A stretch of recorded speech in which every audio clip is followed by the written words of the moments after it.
Expendables. Hello everybody, my name is Mr. Hat and welcome to the first video of my official Stallone month. That's right, we're going to be going over a lot of Stallone movies this month, Expendables, the Rockies, the Rambos, maybe even some ranking videos. Every month this year is going to be themed in some way, whether it's actor, director, genre, so look forward to that. January, Stallone month. I was going to do this earlier in the week, but the first few days of this year I was sick, so now I can officially start my Stallone month.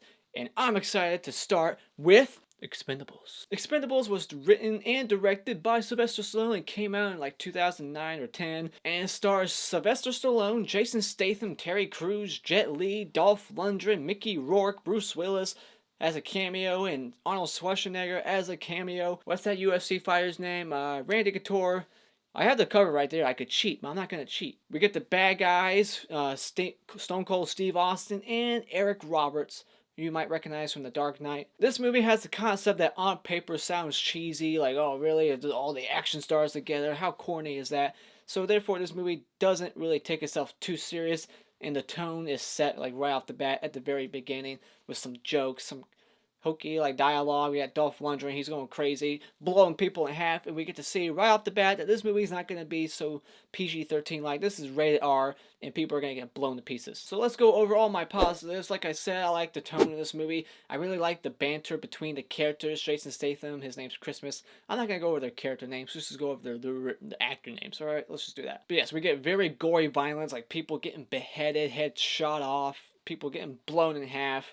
Very gory horror violence for an action movie, and I really love that. My favorite characters in this movie is, Stallone's and Statham's. They really have that banter between each other. They're like the jokesters. They joke between each other, poke fun at each other, and it's believable. They seem like they're actually friends on set. And all these characters, they all got their moments. They all got their niche, their thing that it's theirs. We got Terry Crews. He's the big shotgun guy and the switchblade guy. He's the buff guy, he's the buffest of them all. Got Dolph Lundgren, he's the one who has a screw loose, he's the crazy one who turns on the gang and then joins them again later. We got Jet Li, he does all the crazy, kung fu moves. Not to be racist, but that's really what he does. He does a bunch of kung fu and kicks people's asses. He's the small one. We got Mickey Rourke, he's just the guy who sits at home and does tattoos. He's the lame one. And then you got Randy Couture, he's the UFC fighter one, the one with the cauliflower ear. That's his little joke. I don't like it, but we'll get into that. And then we got Stallone and Statham, where Stallone's the 6-shooter guy, he's the quick draw, and Statham is the knife-throwing guy. I really like how they were able to give all these characters, so many of them, their moment to shine. Even Mickey Rourke, like, he's just in the background at home while they're all doing shit, but they come back home just to give him a moment to shine, and that's going to be my negatives later. But they give all these characters a moment to show what they got, what they can bring to the table, what they have to offer, and they all got their little quirks. And I like how they were able to do that. No character in this movie, the main Expendables, none of them were wasted. They all got to kick some ass. We get quite a few unique sequences in this movie, fighting sequences. They all are different from each other. They all stand out. They're all done differently. And the stunts in this movie were done by Chad Stahelski. I forget his last name, but he does the stunts and I think directs one of them. He worked on The Matrix, I think, and the John Wick movies, so that's how, go into this movie knowing that, there's going to be good stunts. Such good stunts that even Stallone himself got his ass kicked and sent to the hospital because of this movie. There's a scene where Stone Cold Steve Austin just does a charge right at Stallone and knocks his ass back. He hits the wall, and you can even, they kept the shot in there where he gets his, knocked out. We get a pretty decent villain, Eric Roberts. He's the drug cartel operations guy. He's in this island off the coast of Latin America. He's in Central America, somewhere in there. We don't really know where this island is at, but we know they speak Spanish. That's all we know. But the lines he gives are not corny or over the top, bad guy, just cliche, I want to take over the world or anything. No, just this guy, he delivers his lines evil, he's maniacal, and he's just a believable bad guy. He might not be strong, he's not someone that when you look at him, you're oh, he's a formidable foe, he could kick Stallone's ass. No, you're just this guy's pretty crazy. He's a believable guy. And I especially like the way they took him out, just totally shot the fuck up, and then the big old knife through him. This guy gets a proper bad guy death. And Statham kicks ass. That's what I gotta say. Statham, going into this movie, Statham's my favorite action hero. transporter movies, then Stallone. But my second, I just love Jason Statham. He's got my hairline.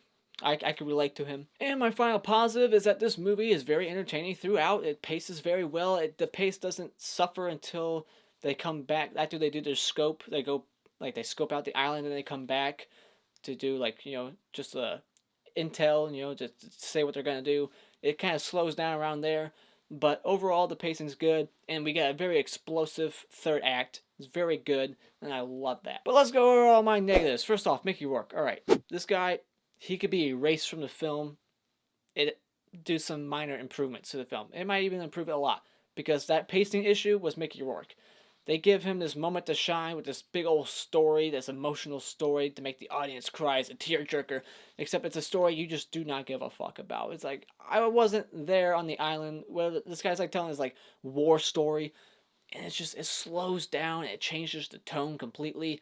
Because up until that point, it was just like action-packed and kind of funny, kind of serious, and then it's just like very serious. And it does nothing for the film, it does nothing for that character, it does nothing for Barney. What's that story gonna do for Barney on his journey forward? It does nothing, alright? It's nothing. Weirdly, I find the other bad guy, the leader of this island, this Spanish guy, I just find him annoying. I do. Just anything he says, the looks he gives, he seems kind of corny of a cliche bad guy.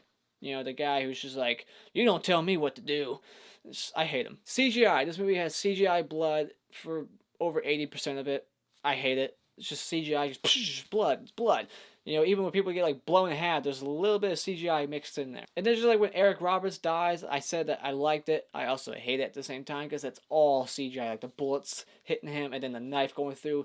It's so jarring. Even when like the building's going down, you could tell it's a CGI building collapse. CGI fire. They couldn't hire a fire stunt guy or just have Steve Austin do a fire stunt. It's like, he's Steve Austin. I think he can handle it. But no, they put CGI fire on Steve Austin and they show you way too many frames of him on fire. It's so fake. And then we get Bruce Willis and Schwarzenegger. They're just shoehorned into this movie to be more faces and titles to put on the cover of this movie. Like Willis and Schwarzenegger. We got them all. No, you don't.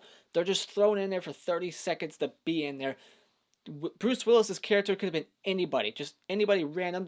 He's like the Charlie of Charlie's Angels. He's like, all right, Angels, here's your mission. That's who he is. And like I said, there's Schwarzenegger. He just walks in and then walks back out. It's like, what was that for? Just to have a meta joke in there about how he wants to be president? Speaking of jokes, yeah, this movie, like I said, it's humorous, but a lot of the jokes do not land. We got Randy Couture. I keep forgetting his name. I keep wanting to call him Mickey Rourke. Randy Couture, he has his cauliflower ear. I don't think he does in real life, does he? It looks kind of fake. But he has his cauliflower ear, and he keeps talking about it, and it's like, it's not funny. It's not. We get Dolph Lundgren, and he, like, turns on the group, and then he, like, joins them again later on, even though he literally tried to murder Sylvester Stallone and Jet Li. They just accept him back in the group like it never happened. And when he's, like, down on the ground, bleeding out almost, he gets shot, like, above the heart by Stallone. But like I said, he still makes it. But it's like that cliche bleeding out moment, like, am I dying? It's almost like they're purposely playing for laughs in that moment, but it's like, why is this supposed to be funny? Like, why are they trying to make it funny? Are they trying to make it funny? I can't tell. And the whole betrayal just doesn't make sense. Alright, and here's the reason why. We got Sasha, this, their intel on the island, this girl that Barney kind of has a crush on, but it doesn't go anywhere. It's just a girl that he hugs at the end and pushes her away, leaves, I saved you, and that's the reason why I came back. She's the reason for them to come back after they initially failed to kill Eric Roberts. But she gets captured and interrogated like, who were they? The Expendables, who were they? Why were they here? But this interrogation happens after Dolph Lundgren already had a meeting with Eric Roberts telling him who they were and why they were there and where they can find them. So, why is he interrogating her? He has all the answers already. And like I said, I just don't understand the turn. Like, why does he turn, Dolph Lundgren, why does he turn on them? Why? Because they kicked him out of the group? Fuck off. Like, seriously, what are you, a child? This movie makes him look like he's a giant man-child. The betrayal just makes no sense. It wasn't done right. It just feels weird. It makes it harder to believe him coming back for the second and third movie. Like, really? You brought him back? I like that you did, but it makes no sense. And I have to mention Sylvester Stallone's shaky cam. It's like, it's very chaotic. Even when it's just like characters in frame, it's like swaying quite a lot. the editing in this movie, the action is edited so sloppy, and it didn't need to be because you got a great stunt coordinator for this movie. This movie was almost edited on the same level as the Jason Bourne movie. It's just like cut, cut, cut, cut, and it's just like it's almost sometimes hard to see what's actually happening.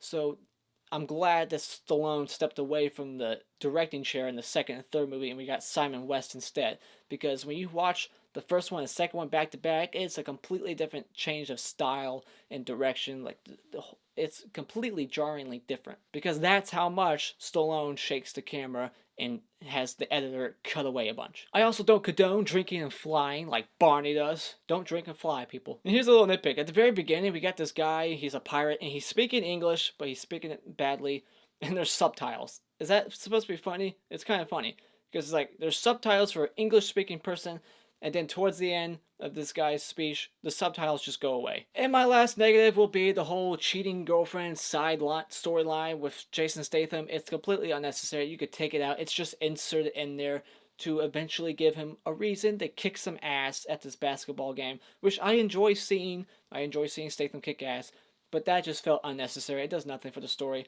It was just thrown in there like, we need another action piece. Throw it in there. You know, that way the pace of the movie, you know, we can see more action.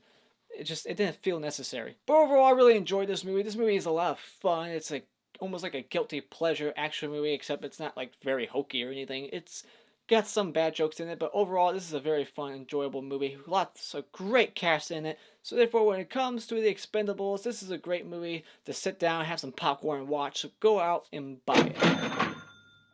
Those are my thoughts on Expendables. Look out for Expendables 2 and 3 coming up. And what's your favorite of the Expendables? I think mine's number 2, and I'll be going over that next.